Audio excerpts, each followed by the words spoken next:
what does mindset actually mean, right? So a definition of mindset I found was the established set of views held by someone, right? The established set of views held by someone, real simple. But the word established really caught my eye because it basically means having been in existence for a long time, something, that's established. So mindset, the two words that I see are, established and for a long time. So if you get caught in the trap of that's your mindset, this sucks, people suck, nobody wants to work, and you've been doing that since COVID or after COVID or even before COVID, you need to get rid of that stuff right now. And I'm going to show you a couple of, tactics that we've used to completely change our mindset. And it's really, really something that's going to make your business and your life, I think, a lot better.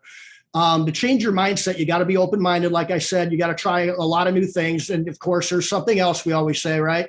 It's get out of your comfort zone. That's really what it's all about. Get out of your comfort zone. We hear that stuff all the time too.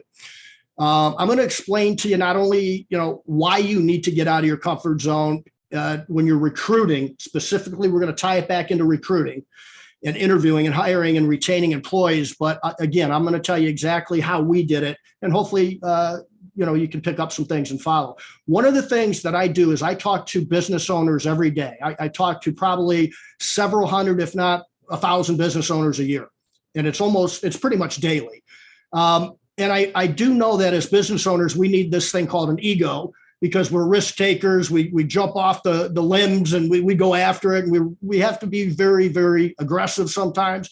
And that's kind of what an ego is. But when we took a look at ego, I listened to business owners, I think it's one of the biggest things that gets in the way of progression and getting out of your comfort zone and treating people properly or not. So you'll probably not execute on your hiring needs if you don't change these two sorts of mindsets that I'm going to talk about. Ego versus serving. So like I said, this changed my personal life and my business life, and that's why I talk about it. And I get a lot of good feedback from it. But the concept of ego versus serving, it's going to help your relationships and help you manage people better. The concept is also something that I wanted to take a look at ego and what's the definition of it. Okay. So I looked up the definition of it and it's kind of hilarious. So ego is basically, our thoughts and our thoughts about self-esteem, self-importance, self-worth, self-respect, and self-image. I noticed you put some emphasis on self. Uh-huh.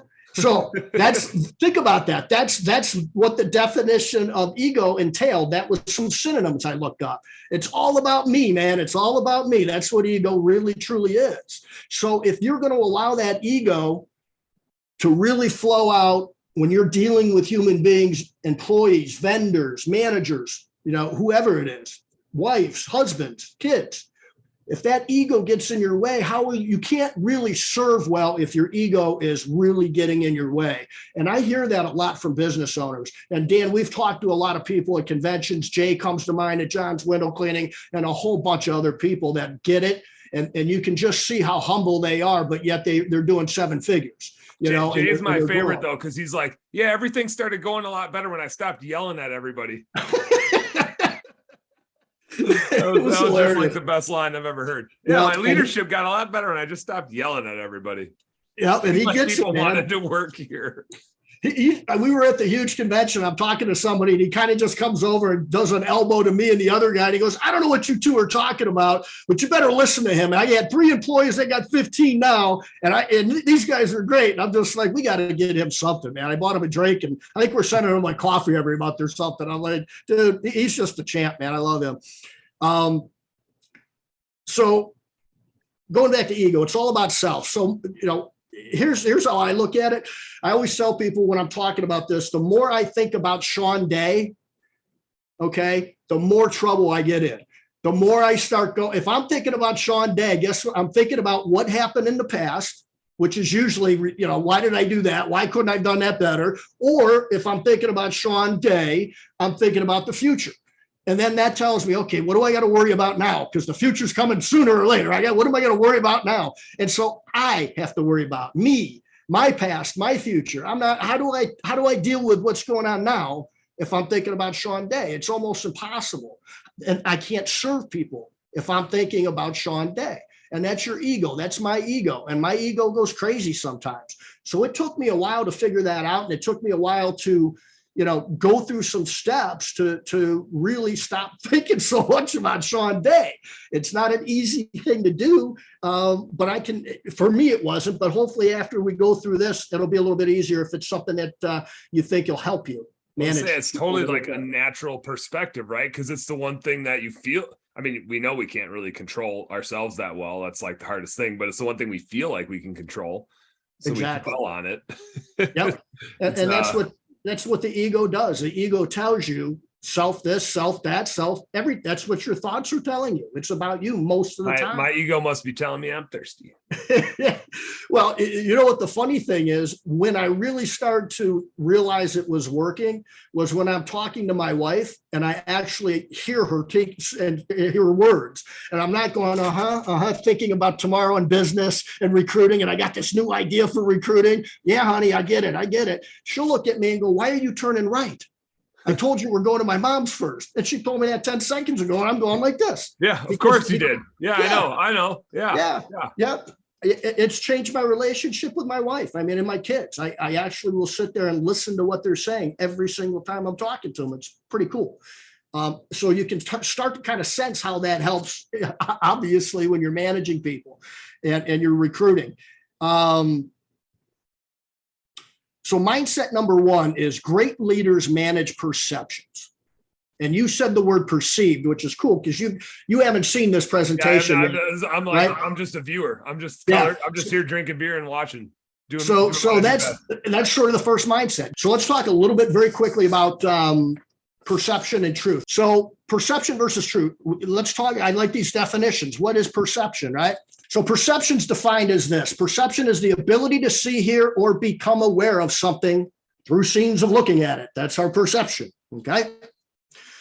The way people see, hear, and become aware of things. That's also their reality. That's their truth. That's what they're seeing. That's what they're observing, right? Then we take those perceptions or our perceptions and we can add a little bit of past experience. Because when I'm looking at something, sometimes my past experience will affect on how I actually see and soak that in and how my emotions will react to that. And again, this is going to tie into recruiting and especially interviewing here when we get towards the interviewing part of this. You can so the other thing is a person's perception, okay, is their truth. So a person's perceptions about things are their truth about things, their reality and all that stuff. So my perception may not be the truth of that person's. That person has a different perception. They've got a different truth. So I'm here to tell you truth doesn't mean a goddamn thing. And excuse my language. Truth is irrelevant. Okay. It's all about a glorified opinion. It's a hard opinion. That's all it is. That's all it is. It's one person's truth. And it might be another person's, but we don't know that. And that truth, by the way, changes tomorrow depending on how your mood is and what's going on around you. Man, you think that's true in politics at all? Seeing as we all want the same things and people damn near like kill each other over wanting the same things because their truths are different? And do you think that there's any politics or drama in our businesses? No, definitely no drama and having exterior or interior cleaning companies. That's for sure. No. So, everyone on this webinar, again, you've heard coaches and everybody say, get out of your comfort zone. Because the trick here is to be open-minded about this. And I need your participation on this next part coming up pretty soon. So hang in there and I'm going to prove to you how truth is irrelevant. Okay. That's just your truth that it's irrelevant. Exactly. And it is. You're exactly right. So when everybody says I'm full of shit, it goes away, then I'll know. But I won't let my ego get in the way and make me upset over it because I won't give a damn. I know what I'm talking about and I know it's worked for us. And if you want to hire 40 people at one location, hopefully we can help you out. That's all I'm saying, baby. That's all I'm saying.